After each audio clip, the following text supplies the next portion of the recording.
Hello po, ang topic po natin ngayon ay how to create, apply, use, edit, and modify styles in Microsoft Word. So, bali po halimbawa may document kayo, no? Di po ba madalas parang pag yung document na ganyan, itong parang heading nyo, lalakihan nyo lang siya, ganyan. Tapos yung mga subheadings, mga nakaganyan lang siya. Kaya lang po kasi minsan, halimbawa gusto mong baguhin, lalo na po, okay lang po kung maliit lang yung documents, halimbawa, 3 pages lang, 2 pages lang, ganun. Hindi po gaano matrabaho. Pero halimbawa po, napakahaba po nung document ninyo. Tapos naisipan mo, babaguhin mo yung parang heading niya, gusto mo. Tsaka yung mga subheadings niya. Bawa gusto mo, ano na lang siya, 18 na lang siya. Tapos itong mga subheading mo, 14 na lang, gano'n, or 16. Tapos ang page po niya is umabot ng 100 page, no? So, di po ba napaka matrabaho nun? So, dito po pumapasok yung paggamit sa pag-use o paggamit sa styles. Yung styles po, makikita po natin siya. Ito po part na to. Ayan po. Yan. Styles. Makikita niyo po yan. Yan po. So, halimbawa po, no, itong inyong computer. Gagawin po natin siyang heading 1. So, click mo lang po ito, yung gusto mong maging heading 1. Yan, no? So, heading 1 na po siya sa style. Tapos, itong mga subheadings niya, gusto mo heading 2. Heading 2.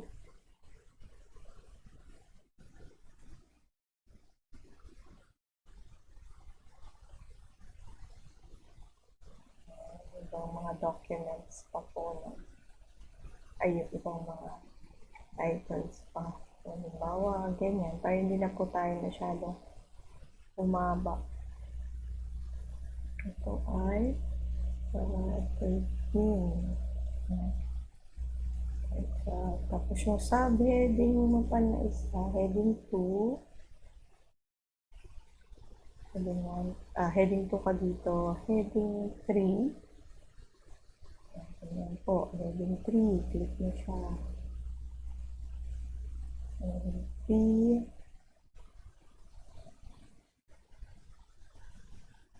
Heading 3. Click mo. Heading 3. Heading 3. Tapos ito po ay heading 4 na po siya kasi under siya ng digital computers. No? So, heading 4.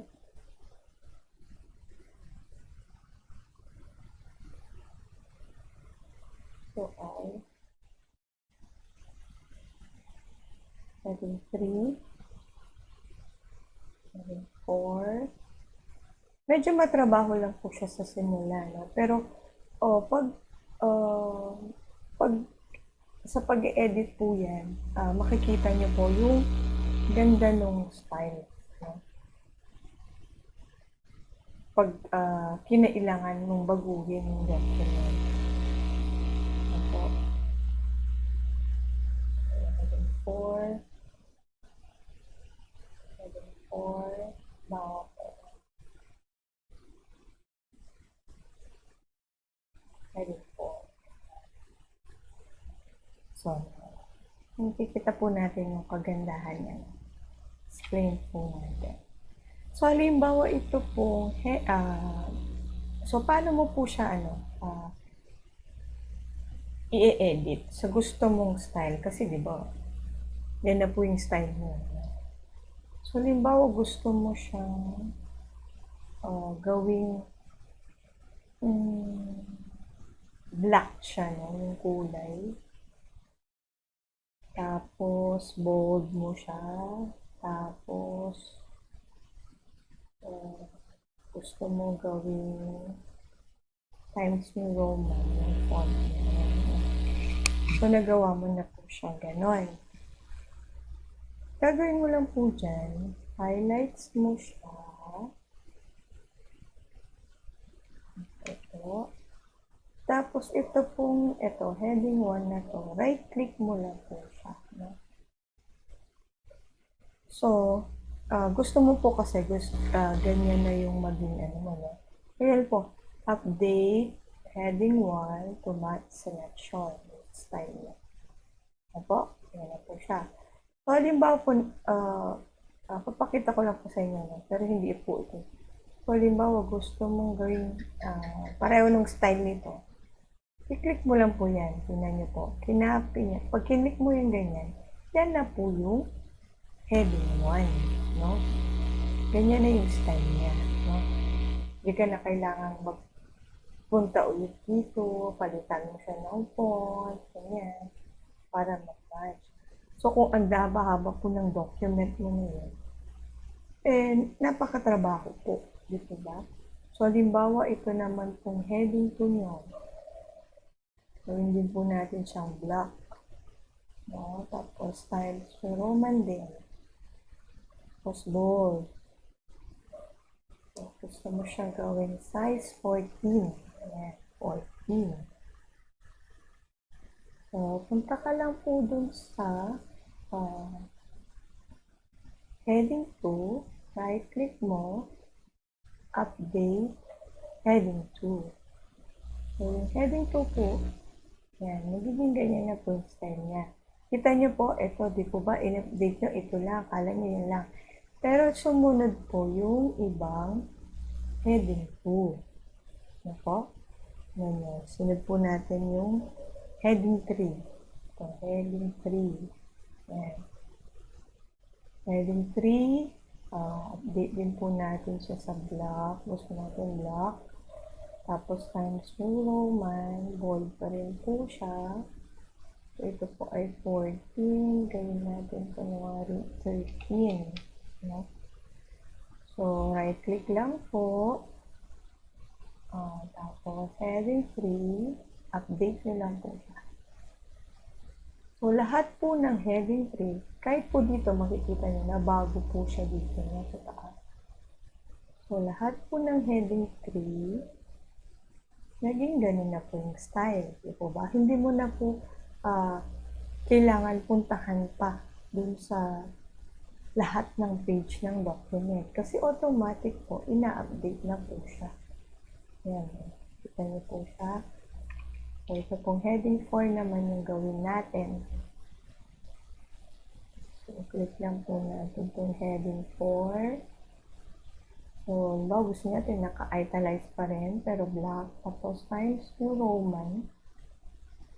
Yan. Tapos, bold ka pa rin. So, bold ka pa rin. Halimbawa, gusto mo siyang lagyan ng after.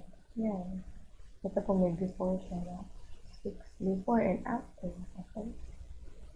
Kaya mo lang po ganyan. So, pag in-update mo po yan, dito sa taas, lahat na po yan, gagawin niya. Ano po? Yan. Okay po. Dito na. Lahat po sila ay ganun na yung ginawa. No? Ito pa hindi natin nalagyan ng style yan. Hindi natin nalagyan ng style. Normal. Nakita niyo po normal siya. Hindi siya kasali doon. So, ito ay now 8.4. Ganyan. Yan po yung kagandahan ng styles. Tapos, halimbawa, gusto mo, ayaw mo yung ganyan. Gusto mo mag-create ka ng, kasi makikita mo po dito sa taas na yung styles na. So, tinik mo po. Makikita mo siya, ganyan. Yung kanyang mga style. Gusto mong mag-create ng sarili mong style kasi ayaw mo yung mga styles na nandito. Pwede rin po naman siya. Halimbawa ito, gusto mong gumawa ng style, no? So, mag-create ka po dito po sa may ibaba. New style. Dito niyo po, new style. Okay po. Tapos po, halimbawa gusto mo, ang name niya is body 2. Yan po. Font niya, Times New Roman, size 11 pa rin. Tapos, format, kung gusto mo yung paragraph niya is may after or may before, kung 1.5, okay na lang po. Tapos, okay na siyang ganun. So, ito po, maka-create ka na ng sarili mong style. Ayan po yung body 2. Halimbawa, gusto mo ito, body 2. Okay? At kung gusto mong gawing body 2, yan, body 2. Kukunin na po niya yung style na po yun. Ganun lang po siya. Kasimple. Actually, maraming pa po yan na pwede mo siyang gawin dyan. No? At saka, ano pa po yung kagandahan ng paggawa ng styles? Ang styles po kasi, ito, ano tayo, pwede mo rin siyang gamitin pag nag-create ka ng table of contents. No? Punta tayo. Bago gusto mo mag-create ng table of contents. Di ba pag nag-create ka ng table of contents, kailangan maano mo yung number, titingnan mo pa kung nasa yung ganito nito. Dito po sa styles, magagawa mo na po. Automatic na po yun. So, pag nag-create ka, bago gusto mo maglagay ng table of contents, nalagay mo lang po dito sa references, tapos table of contents. Ayan, pili ka po ng style na gusto mo sa table of contents. Tawa ito, automatic table. Kita niyo po, kinuha niya lahat yung ginawan mo ng styles. Computer, etymology, history. Yan, nakikita mo po siya, history. First computing. Ayan po, nandyan po sila lahat. No? Ganun po yung pagandahan po ng styles. Kaya po, madami din pong gumagamit. Lalo na po yung mga nag-thesis or kailangan po nila na pagandahin, no? Yung kanilang document. Kaya po, kung gusto nyo po ng mas maayos, mas maganda, or kailangan mo po ng mga table of contents at gusto mo, at napakahaba po nung document mo, nire-recommend po yan na gamitin yung styles. At saka may mga client din po talaga ako na gusto nila gamitin yung styles naman na ginawa na nila. So, makikita mo lang sila po kasi dito. Yun yung ginagamit. So, minsan, kinreate na nila, gusto niya gawin mo siyang gano'n sa lahat ng documents na gusto nilang ibigay sa'yo. So, at least po, alam mo nang gawin.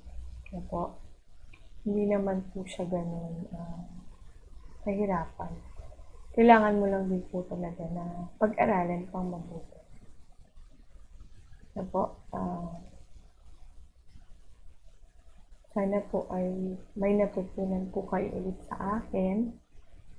At kung may mga tanong po kayo, pwede po kayong mag-comment sa baba kung ano pa po yung mga gusto ninyo na topics or na gustong gawan ko po ng video para po makatulong din sa inyo.